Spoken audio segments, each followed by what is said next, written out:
Monsieur le Président de l'Assemblée générale, Mesdames et Messieurs les chefs d'État et de gouvernement, Monsieur le Secrétaire général de l'Organisation des Nations unies, Mesdames et Messieurs, je voudrais avant tout propos vous adresser les salutations fraternelles du peuple africain du Mali et celles du président de la transition, chef de l'État, Son Excellence le colonel Assimi Goïta.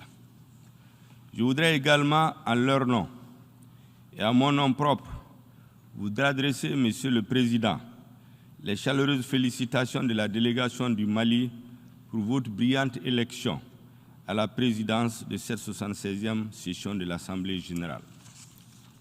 Je félicite également votre prédécesseur, Son Excellence M. Volkan Bozkır, de la République de Turquie, pour la manière remarquable avec laquelle il a dirigé les travaux de la 75e session de l'Assemblée générale.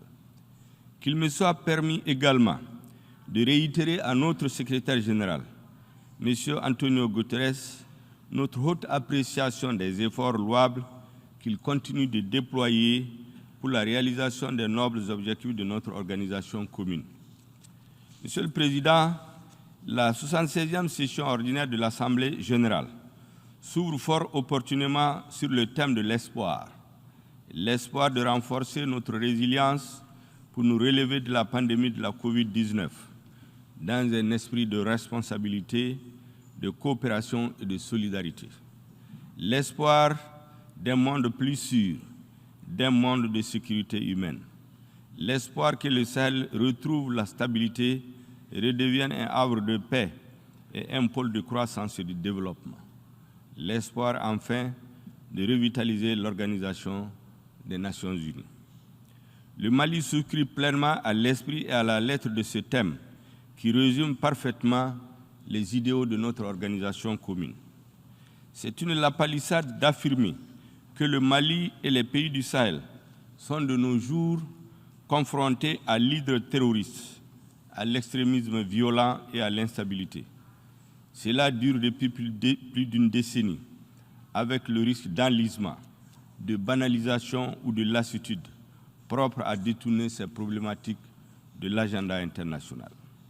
À notre quotidien, fait d'angoisse et de tragédie, est venue s'ajouter la pandémie de la COVID-19, avec ses effets négatifs sur l'économie et sur les conditions de vie de nos populations, déjà précaires du fait des défis économiques, politiques et humanitaires. Rarement, un pays ou une région aura été aussi durement éprouvée par l'enlisement, l'empilement des crises, plus que le Mali et les États du Sahel. C'est dans ce contexte difficile que le peuple malien, après plusieurs mois de soulèvement populaire, a choisi une autre direction à notre pays et placé tous ses espoirs dans le processus de transition politique en cours dont il est l'artisan principal. Le gouvernement de transition, que j'ai l'honneur de diriger depuis le 11 juin 2021, comprend les représentants des forces vives du Mali. Mais fait notable, il comprend aussi, dans un souci d'inclusivité, des membres des mouvements signataires de l'accord pour la paix et la réconciliation issus du processus d'Alger, ainsi que des représentants des forces politiques et sociales de notre pays. Aussitôt installés, nous avons travaillé ensemble à l'élaboration du plan d'action du gouvernement de transition qui contient un ensemble de mesures dont la mise en œuvre va assurer la prise en charge des préoccupations majeures des populations éprouvées par la crise sécuritaire, politique, sanitaire et économique. Ce plan d'action du gouvernement, adopté le 2 août 2021 par le Conseil national de transition, organe législatif transitoire, s'articule autour de 4 axes prioritaires. Il est assorti d'un chronogramme d'exécution et d'un budget prévisionnel. Le premier axe du plan d'action du gouvernement érige la sécurité au rang de priorité élevée. Il répond à l'aspiration profonde de notre peuple, à la paix, à la quiétude, au vivre ensemble, à la cohabitation pacifique, à la cohésion sociale. En effet, malgré les succès indéniables enregistrés par les forces armées maliennes et leurs alliés auxquels je rends hommage, les menaces entretenues par le terrorisme et les autres formes de banditisme et de criminalité transnationale continuent, hélas, à endeuiller notre peuple au quotidien et à menacer les fondements de l'État. De mars 2012 à ce 25 septembre 2021, où je m'adresse à vous du haut de cette auguste tribune, la situation dans mon pays ne s'est guère améliorée, malgré le soutien international et la présence sur notre sol d'une opération de paix de l'ONU, la MINUSMA, et des forces internationales telles que l'opération française Barkhane, la force européenne Takuba et la force conjointe du G5 Sahel. La situation continue progressivement de se détériorer au point que des pans entiers du territoire national échappent au contrôle du gouvernement. Mes citoyens vivent sous l'emprise des groupes armés terroristes, dans le déni de leurs droits les plus élémentaires. Leur accès aux services de base demeure hypothétique en raison de la faible présence des services de l'État, consécutive à l'insécurité grandissante. La MINUSMA, dont je salue ici le courage et la contribution à la stabilisation du Mali, évolue dans cet environnement vulnérable avec ce que cela comporte comme menace sur elle. Face à cette situation préoccupante, le gouvernement est régulièrement et fortement interpellé par les populations maliennes, de plus en plus exigeantes vis-à-vis des pouvoirs publics et des partenaires internationaux. S'il est établi que l'un des droits fondamentaux des populations est le droit à la sécurité, la garantie de celle-ci, assurément, est l'élément de légitimation de l'État aux yeux des citoyens. Monsieur le Président, je fais ce rappel pour vous restituer l'exacte situation du calvaire qu'endurent les populations maliennes. Je le fais aussi pour nous convier tous ensemble à l'introspection afin de changer de paradigme en matière de sécurité au Sahel. Le Mali, comme vous le savez, accueille sur son territoire une opération de paix des Nations Unies et je voudrais à nouveau rendre un hommage appuyé à toutes ces femmes et à tous ces hommes qui travaillent sous la bannière de la MINUSMA dans des conditions difficiles, souvent périlleuses, pour préserver la paix et pour protéger les populations civiles.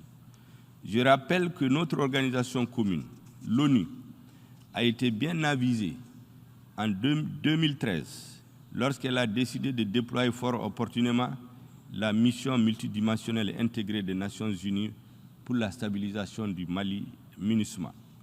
La résolution 2100 du 25 avril 2013 établissant la MINUSMA avait considéré, je cite, que la situation au Mali constitue une menace pour la paix et la sécurité internationale et a décidé en conséquence d'agir en vertu du chapitre 7 de la Charte des Nations Unies. Dans son paragraphe 16, la résolution 2100 a fixé comme mandat initial à la MINUSMA, entre autres, je cite, d'appuyer les autorités de transition maliennes pour stabiliser la situation dans les principales agglomérations, en particulier dans le nord du pays, et, dans ce contexte, écarter les menaces et prendre activement des dispositions afin d'empêcher le retour d'éléments armés dans ces zones. La résolution 2164 du 25 juin 2014, qui a renouvelé pour la première fois le mandat de la MINUSMA pour un an, a souligné, je cite, que le terrorisme ne peut être vaincu qu'à la faveur d'une démarche suivie et globale, fondée sur la participation et la collaboration active de l'ensemble des États et organismes régionaux et internationaux, visant à contrer, affaiblir et isoler la menace terroriste. Fin de citation. En conséquence, le paragraphe 12 de la dite résolution autorisait la MINUSMA, je cite, à utiliser tous les moyens nécessaires pour accomplir son mandat dans les limites de ses capacités et dans ses zones de déploiement. Elle lui enjoint en particulier, au titre du paragraphe 13, je cite, d'étendre sa présence, notamment grâce à des patrouilles de longue portée, dans les limites de ses capacités, dans le nord du pays, au-delà des principales agglomérations et en particulier dans les zones où les civils sont en danger. Monsieur le Président, 8 ans après le déploiement de la MINUSMA, les extraits ci-dessus de la résolution 2100 de 2013 et la résolution 2164 de 2014 sont d'une évidente et brûlante actualité. Les populations maliennes sont exacerbées aujourd'hui devant les tueries de masse, des villages rasés de la carte et d'innocents civils fauchés, dont les femmes et les nourrissants souvent brûlés vifs.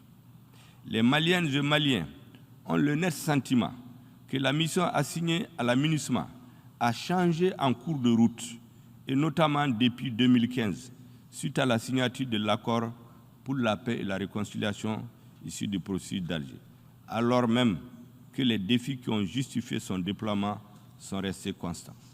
En effet, contrairement aux attentes du peuple malien, l'environnement notoirement terroriste dans lequel la MINUSMA a été déployée en 2013 s'est dégradé continuellement. Au fil du temps, il s'est même métastasé, car les groupes armés terroristes qui ont envahi près de 2 tiers de notre territoire en 2012 ont été dispersés sans jamais être anéantis. Ils se sont reconstitués et se sont renforcés. C'est dans ce contexte de menaces préoccupantes que l'armée française, à travers l'opération Serval d'abord et ensuite l'opération Barkhane, a été autorisée à mener en soutien à la MINUSMA et à nos États le volet lutte contre le terrorisme au Mali. C'est également dans ce contexte, Monsieur le Président, que l'opération française Barkhane annonce subitement son retrait en vue, dit-on, d'une transformation en coalition internationale dont tous les contours ne sont pas encore connus, en tout cas pas de mon pays, pas de notre peuple. L'annonce unilatérale du retrait de Barkhane et sa transformation n'ont pas tenu compte du lien tripartite qui nous lie, c'est-à-dire l'ONU, le Mali en tant que partenaire engagé avec la France sur le front de la lutte contre les facteurs de déstabilisation. Le Mali regrette que le principe de consultation et de concertation, qui doit être la règle entre partenaires privilégiés, n'ait pas été observé en amont de la décision du gouvernement français. Aussi, la nouvelle situation née de la fin de Barkhane, plaçant le Mali devant le fait accompli et l'exposant à une espèce d'abandon en plein vol, nous conduit à explorer les voies et moyens pour mieux assurer la sécurité de manière autonome avec d'autres partenaires, de manière à combler le vide que ne manquera pas de créer la fermeture de certaines emprises de Barkhane dans le nord du Mali. Cette situation doit également inciter les Nations Unies à avoir désormais une posture plus offensive sur le terrain. Monsieur le Président, il n'existe pas de sentiment anti-MINUSMA au Mali, pas plus qu'il n'existe de sentiment anti-français dans notre pays. Non, je le dis sans embâche, notre peuple n'a jamais été un peuple ingrat. Au sommet de l'État et au sein des populations, il existe un désir de paix et une soif de sécurité qui font écho à l'exigence d'efficacité des instruments et des mécanismes politiques et militaires mis en place et qui font paradoxalement du Mali un pays surmilitarisé mais très vulnérable face au terrorisme, devenu un facteur de désintégration de nos États, de nos sociétés et de déstabilisation des fondements de nos pays. Que devrions-nous faire face à un tel paradoxe? Que faut-il faire pour répondre à l'angoisse, à l'exaspération et à la colère des populations maliennes? Que faut-il faire pour répondre au sentiment d'insatisfaction à la fois des Maliens et des partenaires du Mali? Je pense humblement, Monsieur le Président, que face à ces interrogations, nous devons avoir le courage et la lucidité d'interroger les instruments et les mécanismes évoqués plus haut. Nous devrions aussi et surtout remettre sur la table la demande d'un mandat plus robuste et d'un changement de posture de la MINUSMA, régulièrement fait par le gouvernement au Conseil de sécurité de l'ONU. Ceci permettra d'adapter le mandat de la MINUSMA, de lui donner les moyens de s'acquitter convenablement de son mandat et de répondre à l'aspiration du peuple malien, aspiration sans laquelle ni la mission de l'ONU, ni les autres partenaires militaires internationaux et régionaux présents sur notre sol n'auront la crédibilité aux yeux de mes concitoyens. En termes clairs, Les Nations Unies doivent aider le Mali à lutter efficacement contre la criminalité transfrontalière organisée afin d'asseoir les conditions véritables de sa stabilisation, gage de la réussite des actions de soutien politique, humanitaire, de développement et de protection des droits de l'homme. S'il est établi que la situation au Mali constitue une menace pour la paix et la sécurité internationale, il nous revient donc de trouver les voies et moyens idoines pour continuer à y faire face de manière holistique, solidaire et déterminée jusqu'à l'éradication de la dite menace. Monsieur le Président, dans la guerre sans merci qu'il mène contre le terrorisme, le gouvernement du Mali ne ménagera aucun effort pour remplir ses obligations internationales en termes de respect des droits de l'homme. Il accorde la plus haute importance à la coordination des actions de nos partenaires sur le terrain, à la coopération régionale pour tenir compte de la dimension régionale de la crise sécuritaire au Sahel.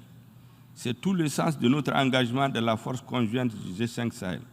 C'est aussi tout le sens de notre demande commune au sein du G5 Sahel en faveur d'un mandat robuste et adapté sous le chapitre 7 de la Charte des Nations Unies et d'un financement prévisible et pérenne de la force conjointe du G5 Sahel.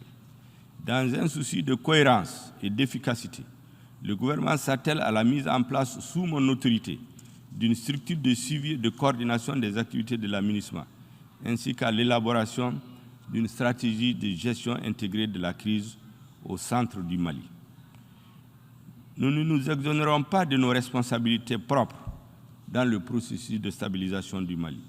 Le gouvernement de transition a une claire conscience que cette stabilisation passe aussi par la mise en œuvre de l'accord pour la paix et la réconciliation issu du processus d'Alger. Au demeurant, le gouvernement et les mouvements signataires, ainsi que ceux de l'inclusivité, poursuivent la mise en œuvre de l'accord dans un esprit de confiance et de responsabilité au sein d'un cadre nouveau appelé cadre intermalien pour la mise en œuvre de l'accord.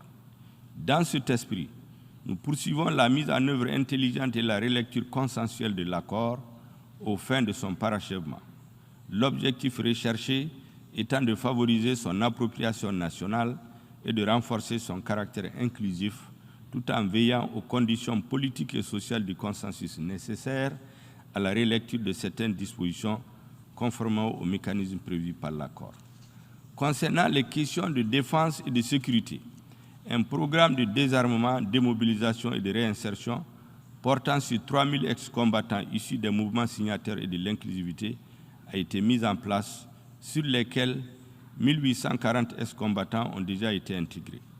Le gouvernement a également exprimé sa volonté d'intégrer 1160 restants au plus tard le 21 août 2021, n'eût été la lenteur accusée par la coordination des mouvements de l'Azawad dans la fourniture de la liste de ses représentants.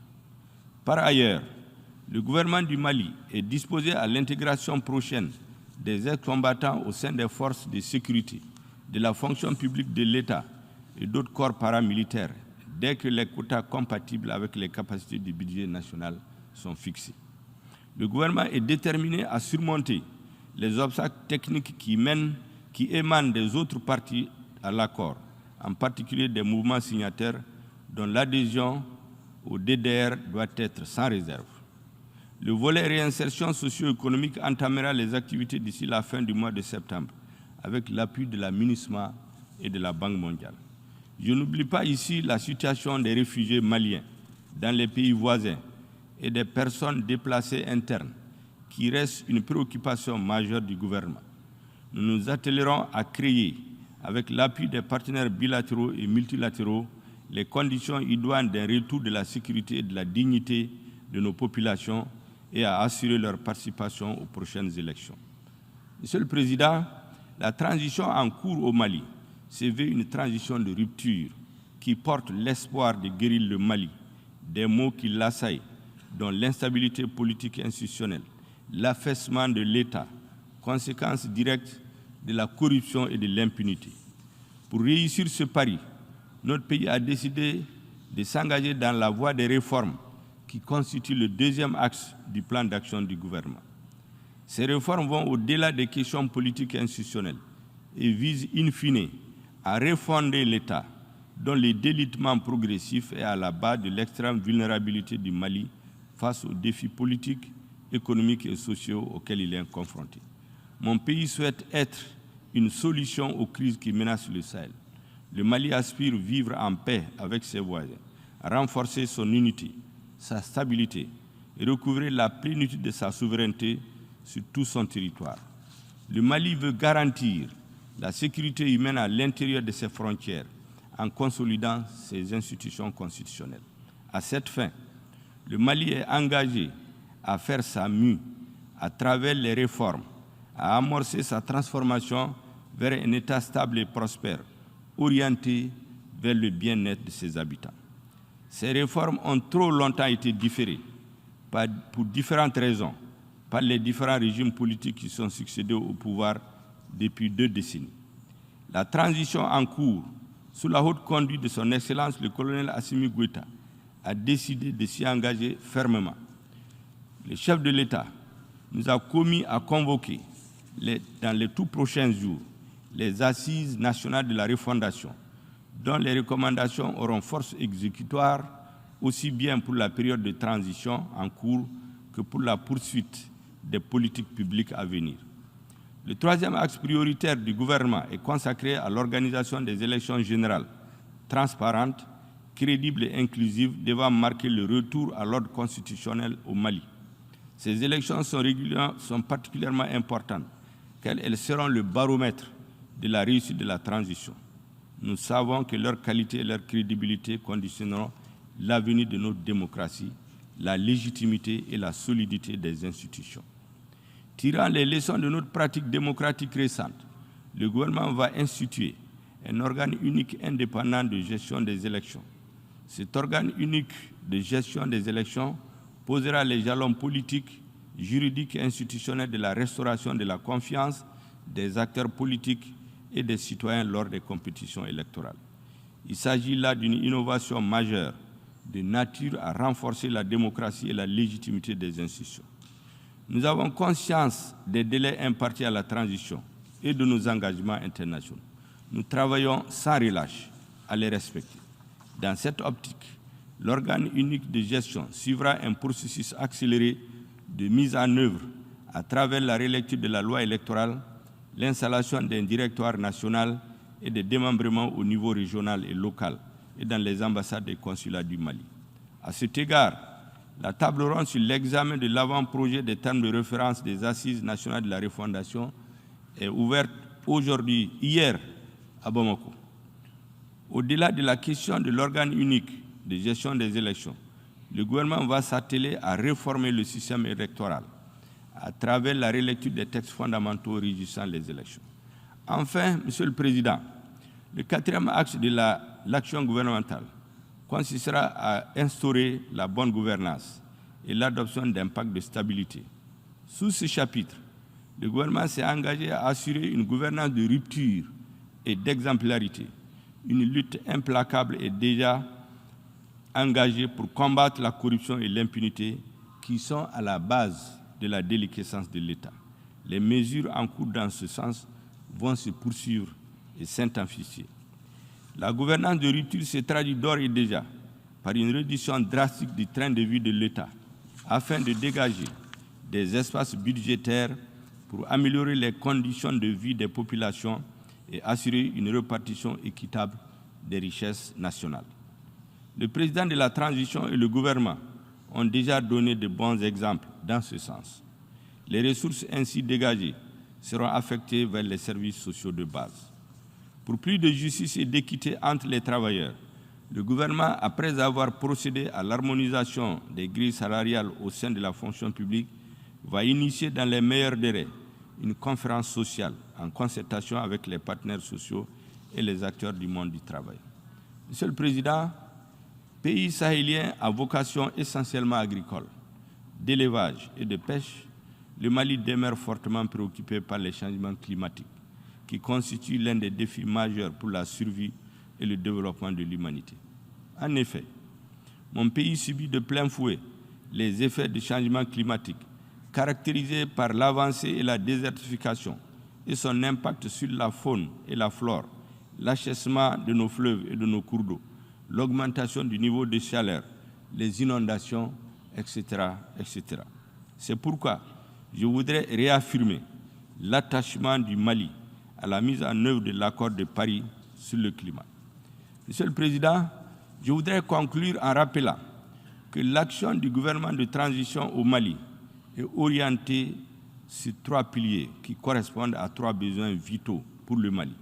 Il s'agit du besoin de sécurité, du besoin de justice pour lutter contre la corruption et l'impunité et du besoin de réforme, j'allais dire de refondation. Il est impérieux de continuer à travailler, à améliorer l'environnement de sécurité au Mali avec l'aide des amis du Mali, en appui aux efforts des forces de défense et de sécurité. Il est tout aussi impérieux de mener les réformes nécessaires à la refondation de l'État et à l'adaptation des textes régissant les élections aux besoins de la société malienne et aux évolutions du temps. Il n'y a pas d'alternative aux réformes que nécessite l'état désastreux du Mali si nous voulons faire en sorte que ce grand pays reste debout et redevienne stable.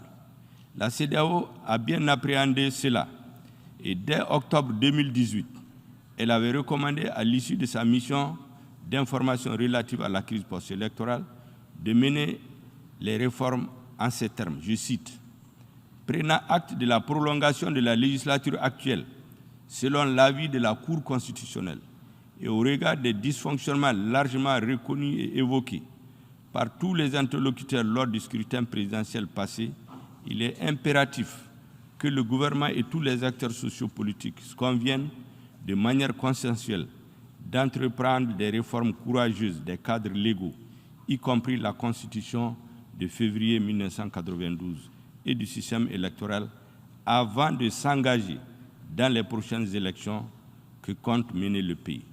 Je dois dire que cette importante recommandation de CEDEAO n'a pas été suivie d'effet à ce jour. Le gouvernement de transition que j'ai l'honneur de diriger s'attelle à la mise en œuvre diligente de cette mesure.